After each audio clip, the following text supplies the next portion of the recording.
সরস্বতী পুজোর দিন সকাল 6:30 বাজে, আর আমি উঠে সমস্ত পুজোর জোগাড় করা শুরু করে দিয়েছি।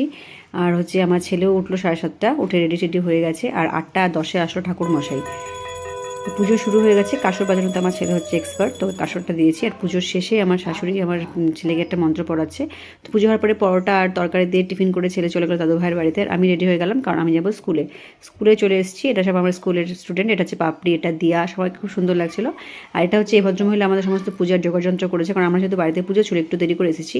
আর পেছনের এই ডেকোরেশন আলপনা এগুলো আমরা আগেই করে গেছিলাম। আর বাচ্চাদের জন্য গোবিন্দভোগ চালের খিচুড়ি আর বাঁধাকপির তরকারি। ঠাকুরমশাই এসে গেছে, আমরা সব বসে গেছি, বাচ্চা কাচ্চারা সব বসে গেছে।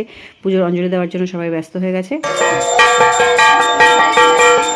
পুজোর শেষে সবাই আশীর্বাদ নিচ্ছে ঠাকুরের পঞ্চপ্রদীপের আলো থেকে। আর শেষে অঞ্জলি দেওয়া। অঞ্জলি হয়ে গেল, বাচ্চারা বসে পড়েছে খেতে। তো খাওয়া দাওয়া হয়ে গেছে, আমরাও খেয়েছি, গার্জিয়ানরাও খেয়েছে। তো কেমন লাগলো ব্লগটা অবশ্যই